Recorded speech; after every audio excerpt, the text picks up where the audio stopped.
It stayed with me until a day about, let's see, the 80s. Have you ever wondered who the Zodiac Killer really was? For over 50 years, the identity of this infamous criminal remained a terrifying mystery. But what if the answer was hiding closer than we thought? Gary Stewart, at 72 years old, has just confirmed something that could change everything we thought we knew about the case. In today's video, we're looking deep into this shocking revelation and exploring how it could finally solve one of the darkest mysteries in American history. Stick around, you won't want to miss this. The Zodiac Killer's mystery. Northern California was the start of the Zodiac Killer's reign of terror in 1968. He left a trail of victims and a mysterious legacy that has plagued the public and detectives for decades. Teenagers Betty Lou Jensen and David Faraday were the first people he was known to have killed. They were shot and killed on a quiet road on the edge of Vallejo. There were a lot of strange and scary killings that started with this one. They were attacked in 1969 while they were in a parked car at Blue Rock Springs Park. Darlene passed away, but Michael lived long enough to describe the killer as a big man who didn't feel bad about killing them. But this wasn't the end of the Zodiac's bad luck. He hurt Brian Hartnell and Cecilia Shepard at Lake Berryessa the same year. He walked up to them wearing a hood and a strange symbol on his chest. He then tied them up, stabbed them many times, and wrote something on their car door to make fun of the police. After only 2 weeks, the Zodiac killed someone else in San Francisco. This time it was Paul Stein, a taxi driver. This killing was different, though. He didn't just leave the scene of the crime. He tore off a piece of Stein's bloody shirt and sent it to the newspapers as proof. This added to his sick desire to play tricks on both the public and the police. The Zodiac teased police for years with letters, ciphers, and threats, all the while continuing to kill people. The killer would sneak away every time police got close to a lead, like a ghost in the night. In his letters, he brags and dares the police to catch him by sending messages that are hard to read because they use complicated ciphers. The 340-character code was the most famous of these ciphers. It stumped the FBI and CIA for years, and the killer said that solving it would reveal who he was. People were scared of the Zodiac because it was cold and calculated, not because it killed people and sent cryptic messages. He loved making people afraid. That person was a killer who liked being in charge and wanted respect. They would make fun of people who were trying to stop them. He is different from most serial killers because he wants to be known, feared, and play with the media and the police. The case went on for decades without being solved, making it one of the most famous cold cases in the history of crime. Over the years, many suspects have been named, such as Arthur Lee Allen, who was found guilty of sexually abusing children, and more recently, Gary Francis Post, who has a history of violence. But no matter how many theories there were, no one could ever be sure of who the Zodiac Killer was. The secret was still a puzzle that no one seemed to be able to solve. Then, out of the blue, someone who had been quiet for years, Gary Stewart, had something shocking to say. He was the son of a man who, after being searched for and suspected his whole life, he thought was the Zodiac Killer. Earl Van Best Jr., Gary's father, had always been bad. But Gary didn't make a connection he couldn't ignore until much later in life. His thoughts turned to whether or not what he knew about his dad fit with the pattern of the Zodiac Killer. Gary had been having doubts for years, but he hid them until now. A lot of people had thought for a long time that Gary Stewart's father, Earl Van Best Jr., was probably the Zodiac Killer. This claim added to the mystery, but it also made me wonder even more. Could all the puzzle pieces finally fit together if Gary's father really was the killer? But did Gary's revelation help us solve the case faster, or did it just lead to more mysteries that would take years to figure out? As the shocking claim is looked into further, one thing is clear. This case is not over yet, and Gary Stewart's story is just the start of a new part of the Zodiac Killer's dark history. As the investigation goes on, the question that everyone is still asking is whether this new lead will finally solve one of America's most famous unanswered crimes. This case has been open for more than 50 years. Is this another dead end? Next, we'll talk about Gary Stewart's personal journey and how he put these revealing clues together and started looking into his father's past on his own.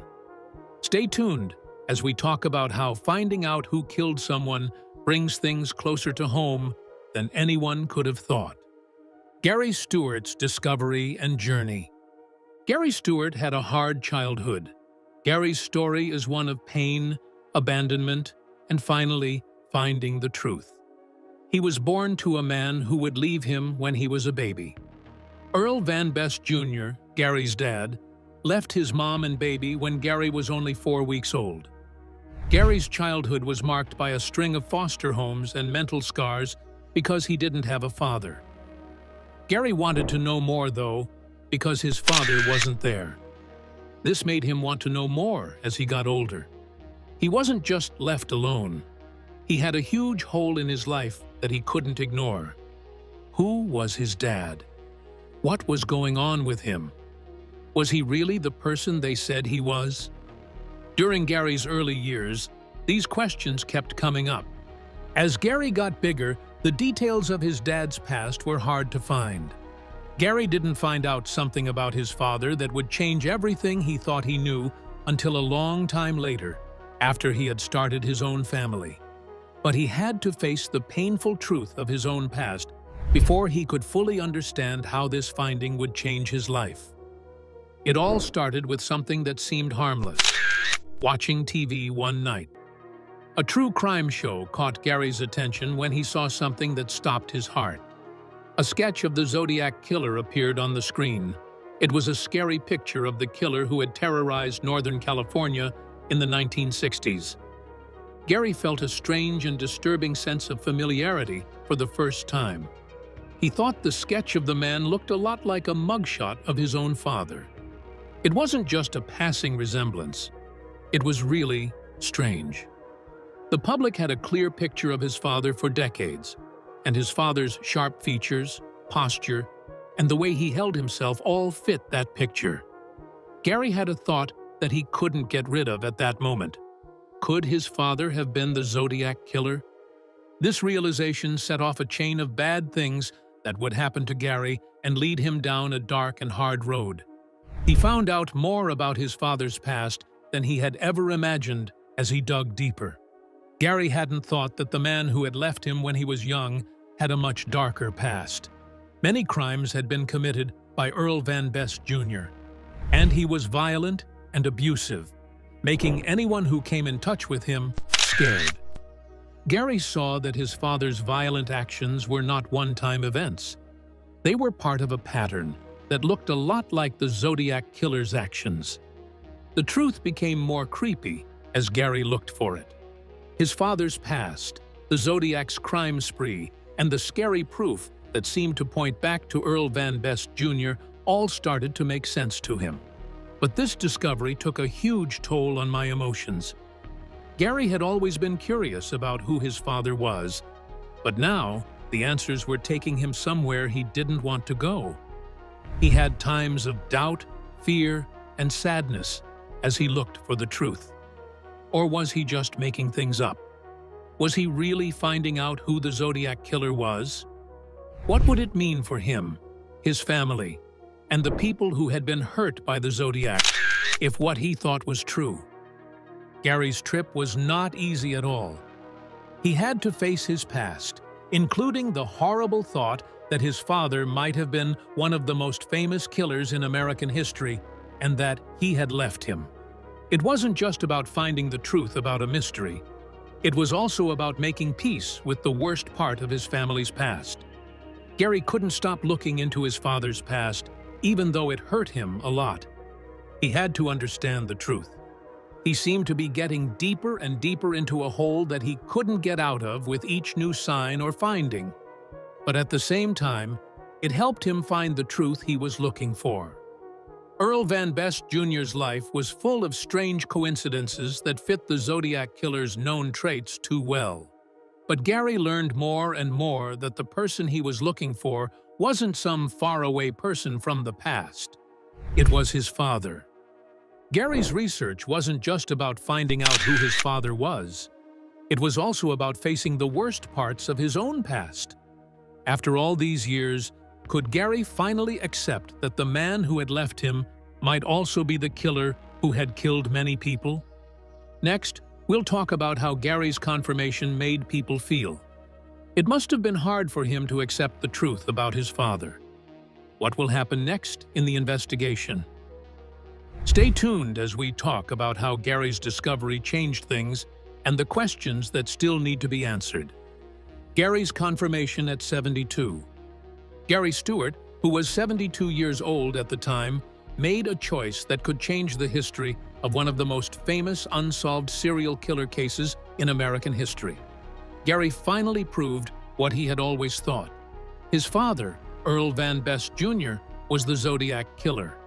This came after years of quiet study, personal turmoil, and a very difficult emotional journey. It wasn't simple to decide. Gary's father left him when he was only 4 weeks old, leaving him with a deep hurt that he never talked about. He had been shaped by that absence throughout his whole journey. However, as he got older and dug deeper into his dad's hidden past, a scarier truth began to come to light. He found evidence that pointed to something darker, something that no one could have seen coming. Gary made a choice. It was time to face the truth head-on after decades of feeling bad about his father leaving him. Gary could have told no one about what he found. What would it really change if we knew who the Zodiac Killer was? It had been over 50 years since the crime, and many people had given up hope of ever catching the killer. But Gary, who was 72 years old, felt a strong duty to solve the case, not just for himself, but also for the victims and their families who had been in the dark for a long time. It had taken him years to find the complicated path that went back to his father, and now he had to own that truth.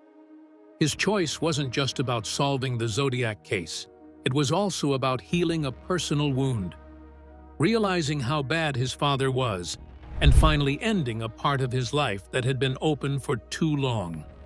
But why wait until you're 72 to speak up? Why not find out the truth earlier, when things were just beginning to fit together?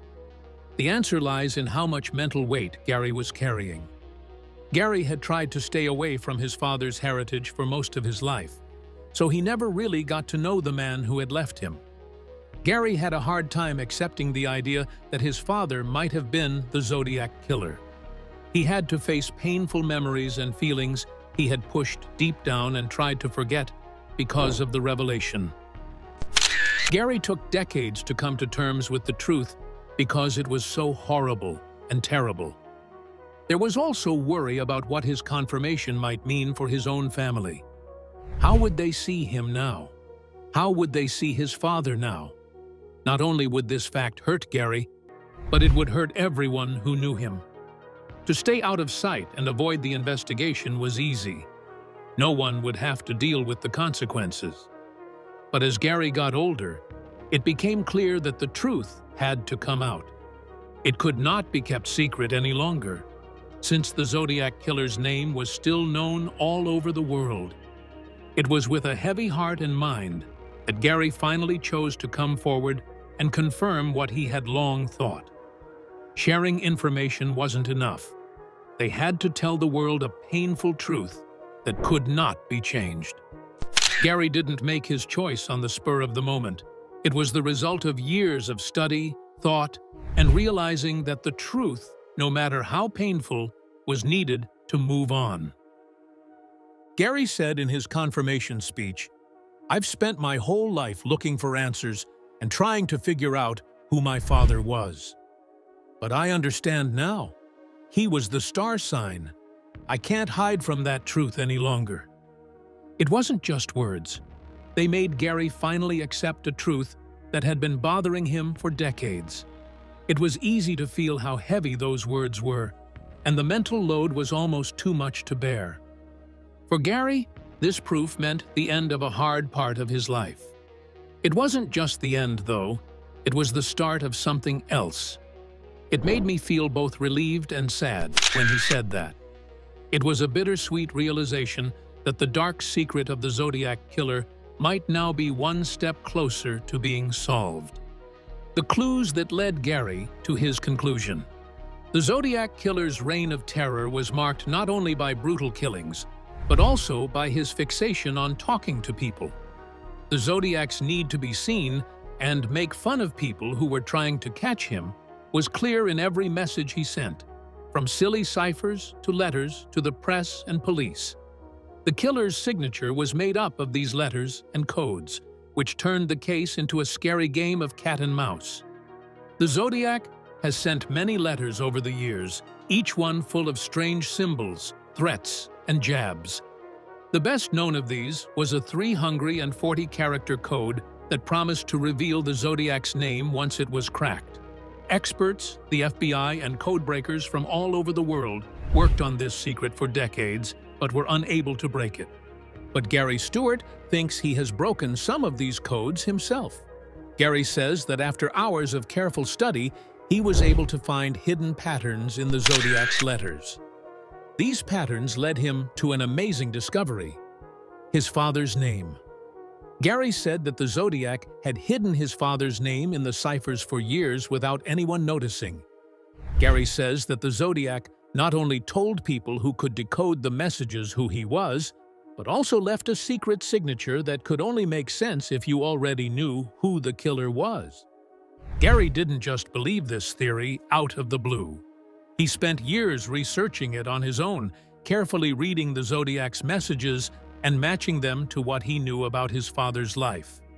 Gary's deep dive into the ciphers wasn't just to solve a puzzle, it was to find out the truth about the dark past of his own family. Gary became more and more sure that his father, Earl Van Best Jr., was behind the terrifying campaign of terror in Northern California as he studied the Zodiac's messages. From that point on, every clue, letter, and code seemed to be leading him closer to the truth as he became more involved with the case.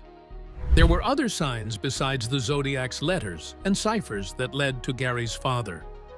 Gary used to be confused about Earl Van Best Jr.'s life story, but it was slowly starting to tie in with what he knew about the Zodiac Killer. Earl was a man with a history of crime.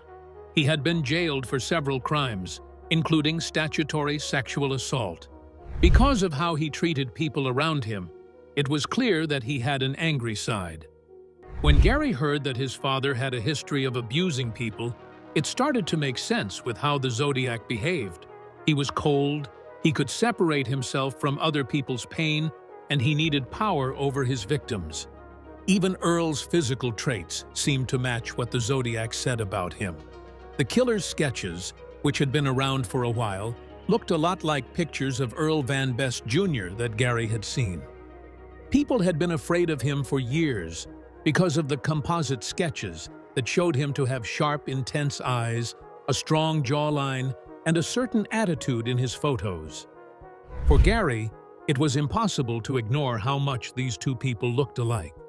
This man had been looking for this man his whole life, and now he saw him in the form of a wanted poster.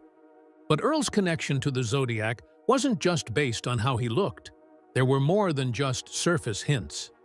Earl had a history that fit with what the Zodiac was known to do. Gary learned that his father had been in the military and had been in the Air Force.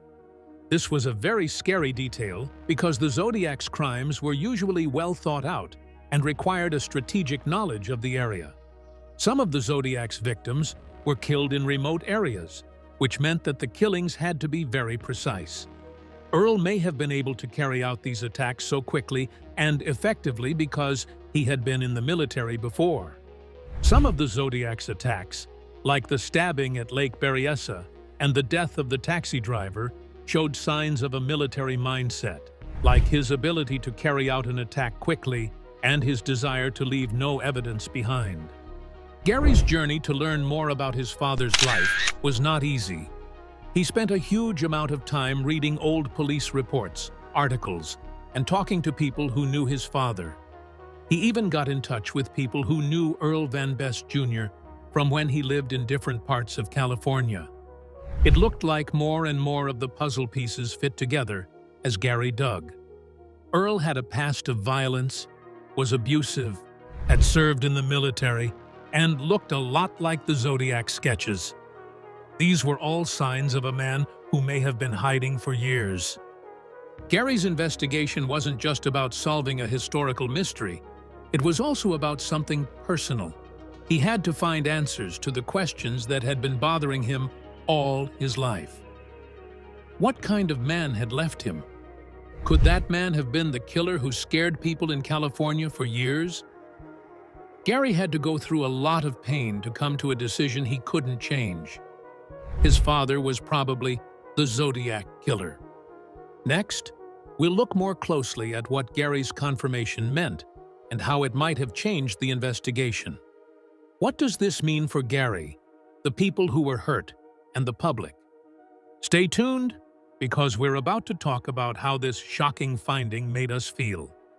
Reactions to Gary's confirmation. People had strong feelings about Gary Stewart's public confirmation of his long-held belief that his father, Earl Van Best Jr., was the Zodiac Killer. The Zodiac case had been an interesting unsolved puzzle for decades, which kept people interested. His claim that his father was the killer made an already strange story even stranger. Some people in the true crime community quickly backed Gary because they thought what he said could be the big break they'd been waiting for. Many people thought Gary had solved the case because Earl Van Best Jr. and the Zodiac sketches had strange physical similarities. But not everyone agreed with them. Some people thought Gary's confirmation didn't have enough sound evidence to solve the case for good, and they wondered if it was just an emotional claim instead of a big step forward. Fans of the Zodiac Killer's letters and ciphers had been glued to them for decades. Each message was a jab at the police and the public. Gary said he had broken some of these codes and that he thinks that by doing so, he found his father's identity in the Zodiac's secret messages. But Gary's confirmation made the theory stronger, but it also made people doubt it again. There were a lot of theories about what happened with the Zodiac, and Gary's results were interesting, but they weren't enough to close the case for good. Even though his confession seemed like a possible solution, it also led to new arguments. Many people are still wondering if Gary's confirmation was based on facts or his own personal guesses. The police were much more cautious in their response. The FBI did acknowledge Gary's findings, but they did not quickly believe what he said. The FBI stressed that Gary's statement would not be enough to prove beyond a reasonable doubt that his father was the Zodiac Killer without DNA or fingerprints. Police kept the investigation going and reminded the public that guesses were not enough to solve a case that had been open for decades without a conviction. Even though Gary looked into his father's past in great depth and found many similarities with the Zodiac's actions, the FBI made it clear that the case was still open until they had more physical evidence. Gary's confirmation brought up new questions and possibilities, but it didn't immediately help solve the case in a big way. It was both good and bad for the families of the Zodiac victims when Gary confirmed what they already knew. On one hand, they might have felt like justice had been done or that the case was over, hoping that the killer's name had finally been found after all these years. But on the other hand, Gary's news could have made people angry and confused. Families of the victims had been trying to find closure for decades, and Gary's statement may have made things more confusing rather than clearing things up for some. If there wasn't strong proof that Earl Van Best Jr. was involved in the killings, many of the families might have wondered if they had been lied to again. Many people may have hoped that the long-awaited justice would come from something more real than a son's theory, even though Gary held that theory very dear to his heart. The public's response to Gary's confirmation was also mixed. Some praised him for being brave for telling such a private and difficult truth, while others wondered why he did it. With the Zodiac Killer case being so sensitive and well-known, it's easy to see how Gary's confirmation could make people more sure or less sure. In a world where true crime is huge, Gary's claim gave some people a sense of closure, while for others, it just started a new debate: the Zodiac Killer case. Even though Gary Stewart said that his father, Earl Van Best Jr., was probably the Zodiac Killer, the case is still officially open. This is because, despite Gary's claim, police still don't have solid proof that Earl is responsible for the deaths. A confession by itself is not enough in criminal investigations, especially ones that involve crimes that happened in the past. In order for a case to be properly closed, DNA, fingerprints, or direct forensic links must be present. Even though Gary's claim makes sense on an emotional level, it doesn't give us the solid proof we need to solve the case. Police are still being cautious, even though they know that Earl's background and the Zodiac's known traits are similar. However, because there isn't any hard evidence yet, the investigation continues. The case of the Zodiac Killer has not only remained a mystery to police, but it has also become a cultural phenomenon. Since the 1980s, the case has been the subject of documentaries, books, and movies. Each new telling adds new ideas, suspects, and perspectives. There are still a lot of active online forums about the Zodiac, where amateur detectives look through old police reports, ciphers, and interviews. The Zodiac case is interesting because it hasn't been solved yet, and the killer was acting cocky and rude. The public is fascinated by the Zodiac's ability to avoid being caught, his mysterious messages, and the questions that remain about who he is. It has become one of the most famous unsolved killing cases in history. And not just because of the horrible killings. The puzzle has kept people interested for so long. Every new idea or possible suspect adds to the case's mythos, making sure that everyone will always remember the Zodiac Killer. If justice will ever be done, that is still not clear. Even though Gary Stewart's revelation was a big step forward for him personally, it has not yet provided the solid proof needed for an official resolution. Since there is no new physical proof linking Earl Van Best Jr. to the crimes, it's not clear if this claim will ever be accepted by the police as the final answer to the Zodiac case. Even though Gary's confirmation may bring some closure to his own life, the case is still open, and it seems unlikely that justice will ever be done for the killer. If you found this story fascinating, don't forget to like, share, and subscribe. Click on the next video popping up on your screen to dive deeper into this chilling mystery. You won't want to miss it.